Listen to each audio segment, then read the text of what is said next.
could have actually been. Oh, good God. Go through.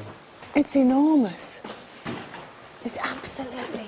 This building is just... You could get so lost. You sure? You happy? Sweetheart? Yeah? John says it's okay for me to go in here. Go on, then. Go with John. You and John. OK, I'll stay here. You all right? You OK? Come on, throw something at Carl and John. Please. I know you're watching us. Do something. Bloody hell. It's just huge, isn't it? It just goes on. Look. Can you see that? Yeah. Yeah. Okay. Torches off, then. That's all right. Please, if there is a spirit here with us now, please can you make your presence known? Truly make your presence known.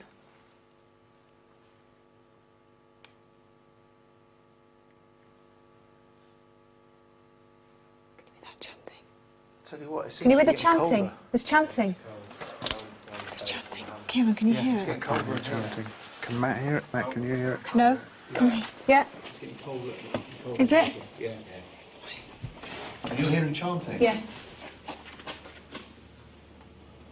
I've never felt this before. It's not nice, is it? Do you know what? I'm getting cold right around my neck and everything that's exposed is getting colder. Can you talk to us, please, again? Keep still, everyone.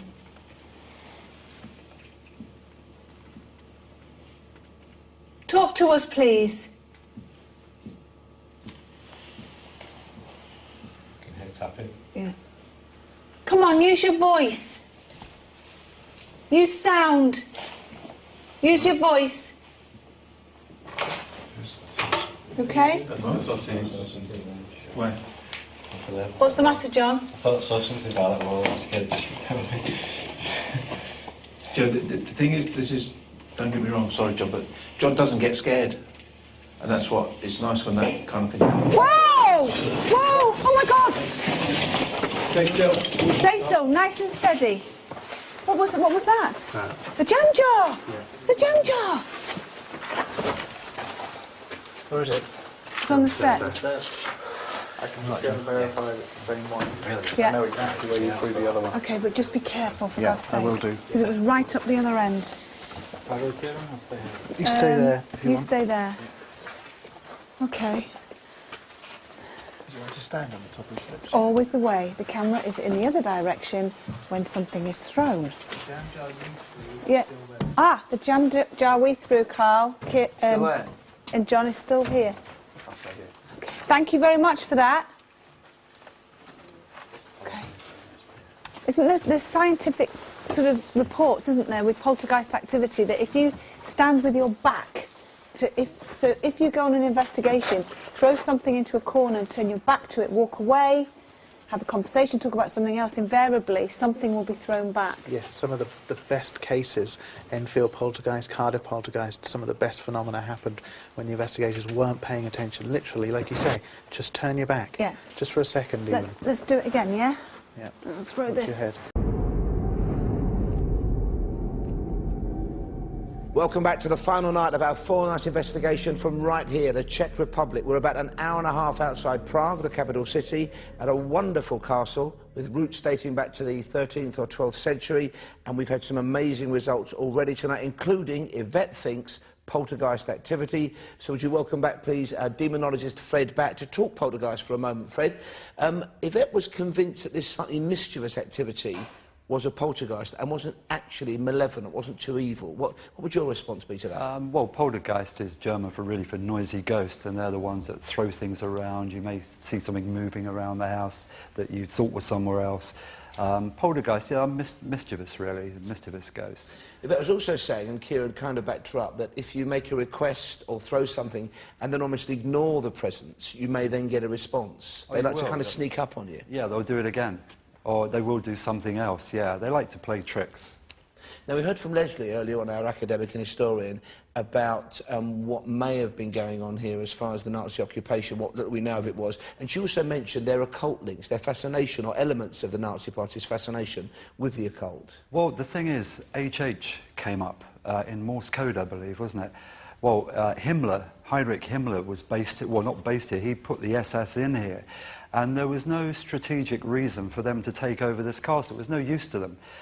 So the only thing I can think of, really, Hitler was really into finding supernatural weapons. It was one of his quests.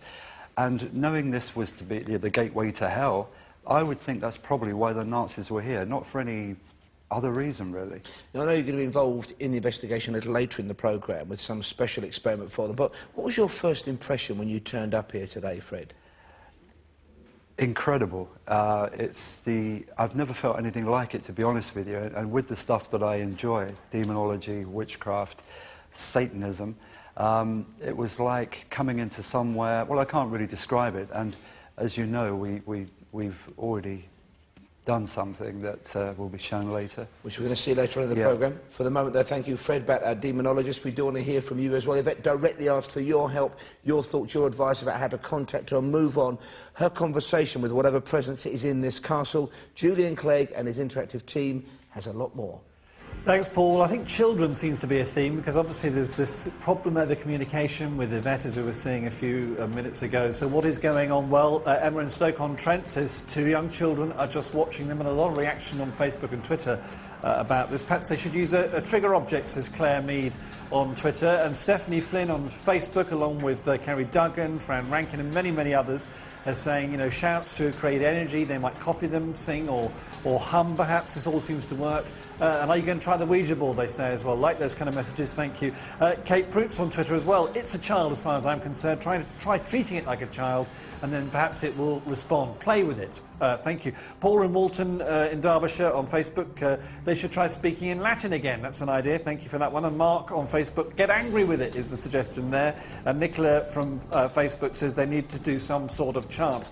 And interestingly, on the ordinary text messages, Billy in Ireland says, I see a lot of activity around Matt tonight. I think they feel they can contact the team through him. Well, let's look at the webcams and see what you're seeing. Thank you very much indeed for your input on that. Webcam 1, the chapel over the gateway. There it is now. Simone in Cumbria, there's a figure of a man crouched down looking out of the window. Also a black mist that keeps flying past the webcam at the top on that one.